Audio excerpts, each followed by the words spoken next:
What's going on, everyone? So, the Lakers acquired Dorian Finney-Smith, which is everything the Lakers have been coveting for years now. Ever since the Russell Westbrook trade, the Lakers have been trying to get that kind of 3-and-D wing, and they finally acquired him at a reasonable, fair price.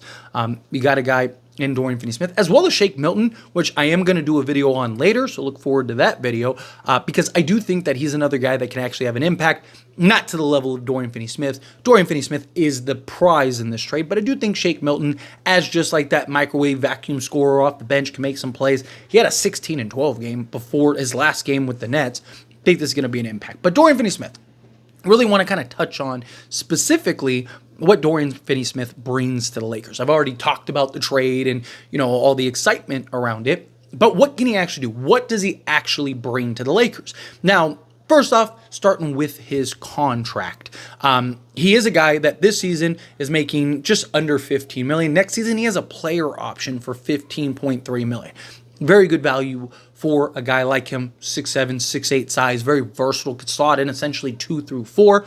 He is also the only player that has played at least 15 minutes defending each position. So that means defending 1 through 5, at least 15 minutes out of everybody. So again, very versatile defensive player. He's also very good at protecting the rim, which is very surprising because he's not a shot blocking center or anything. He's a very versatile, sizable wing, can make an impact out there on the defensive side, right? He's going to have such an easy time, especially if the Lakers can get that point of attack guard. But saw it alongside Max Christie, and then having Anthony Davis as your help defender is going to be massive for him, right? Because now he has a guy that he can count on to clean it up.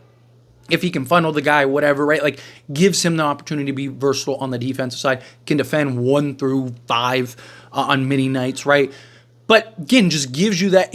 I've talked about this in previous video. He's basically like a souped-up Taurean Prince, like what we wanted Taurean Prince to be. Similar size, strength, stuff like that. Knock down the 3-ball, shoot the 3-ball, as well as be able to defend 1 through 5. Taurean Prince defensively was not what we needed him to be, but shooting the 3-ball, being great offensively, he was that, and was just that savvy vet. That's the key, in my opinion, for a Dorian Finney-Smith. He's a vet, 31 years old. He'll be 32 in May, right, leading into the playoffs. But again, you get a guy that still you have for 3-4 years, right? He's a guy that, with his role and the type of role that he plays, buys in. He's kind of one of the stars in your role type guys, right? You hear that a lot from people. Like, this guy really, he's that Alex Caruso type guy. People look at the surface. I've seen a lot of comments of people that, he's a 10-4-4 guy, right? Like, how much of an impact is he going to be? Again, he's a guy that doesn't show up in the box score. Alex Caruso is averaging 5, 2, and 2. And every one of us would trade a first-round pick right now to go get Alex Caruso, right? Because we know what he does. You know what he brings to the table. You know the impact that he has beyond the box score. That's what Dorian Finney-Smith is. Dorian Finney-Smith is a guy that impacts the game beyond the box score. And you need those guys. Max Christie is a guy all of us have been very high on recently because he's been so good. If you just look at the basic stat line and you're not watching the games, you're like, okay, he's like all right. But if you watch the games, you're seeing the impact, the athleticism, the versatility on the defensive side, him getting after it and rebounding and keeping balls alive and doing all those things really kind of gives you this like perspective of Max Christie that you don't just get from the basic box score. So it's something to keep in mind. But to touch on to the contract again, I'm curious to see, one, if he opts in and they pay him the $15.3 million. I don't think that that's really a big deal. Lakers were able to clear some salary. Also, with Shake Milton, he has non-guaranteed deals next season, so you could clear, like I think it's $3.3 million he makes next season, so you can clear some money off the books if need be. LeBron obviously could take a discount if need be.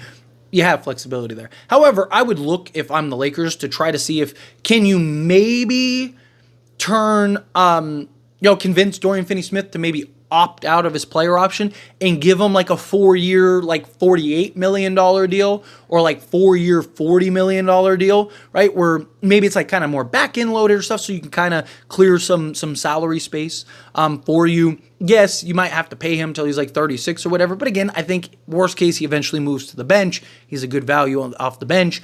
And it gives you some flexibility now to clear some salary to maybe go make some other moves in the offseason, make some other trades, things like that, which, again, the Lakers need as much help as possible. Now, does Dorian Finney-Smith make us a contender?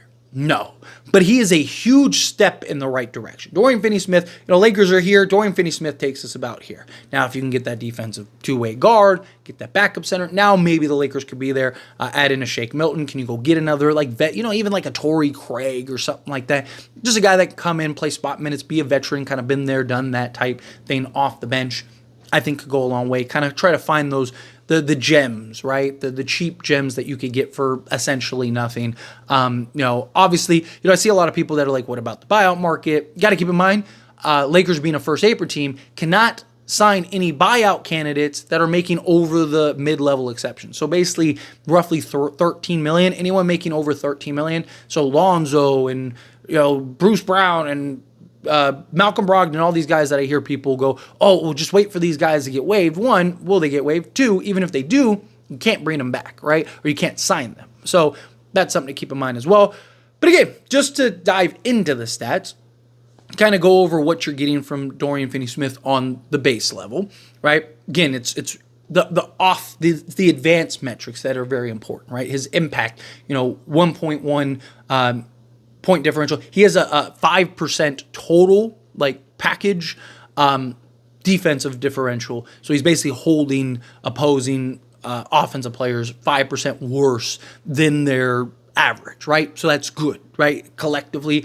And that's not with Anthony Davis and other defensive pieces that he has for help. So I do expect him to kind of pick it up more on the defensive side. Again, he's actually been very good at helping, being a help defender and protecting the rim. Basically 15 in has been absolute money. As high as 9-point differential once you start getting closer and closer to the basket. Out on the perimeter gives you, just that difference maker out there. Versatile defensive wing. It's what the Lakers need. But diving into the surface level, 20 games thus far that he has played. He is averaging 29 minutes per game. In that 29 minutes per game, he is taking 8 field goal attempts per game at 46% total from the field. 3-point range, 5.4 attempts. He is shooting 43.5% from 3-point range. Here's the thing, right? If you're a Laker fan, guys shoot and then go to the Lakers. Fingers crossed that doesn't happen with Dorian Finney-Smith, that he can, even if he's not 43%, if he's at least 38 or better, perfect. Chef kiss. Right? That's what the Lakers need. Can he just be 38 to 40% from 3-point range? I would love if he could maintain that 43% or maybe even pick it up a little bit, because slot alongside LeBron James and Anthony Davis, make a huge difference. But that would be huge for the Lakers.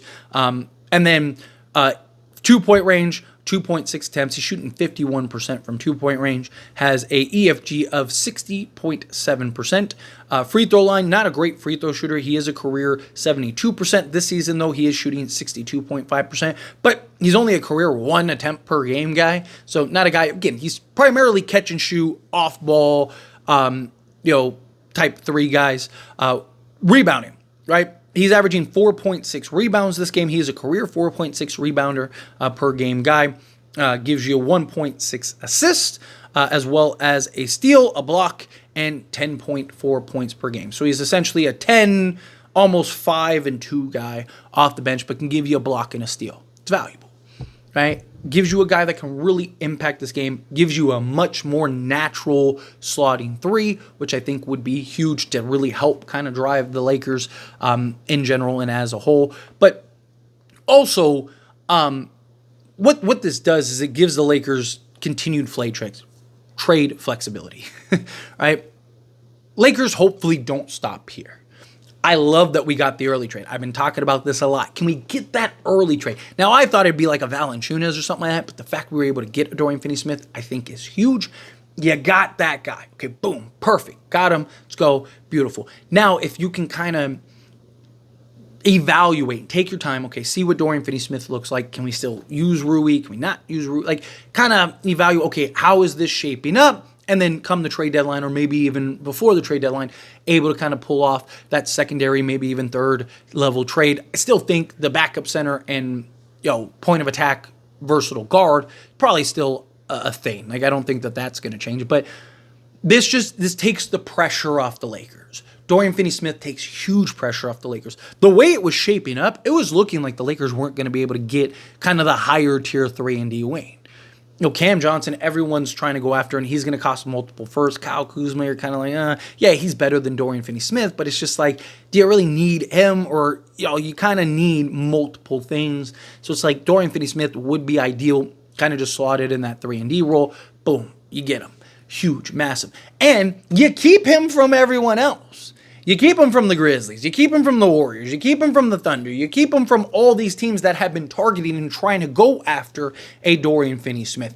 And that's where I think a lot of value is too, is just you were able to get him, which raises the ceiling for you, but then also keep him from going to some of these other contenders or playoff teams. So you really get some value there. But anyway, as always, this is a discussion, and I pass a question on you.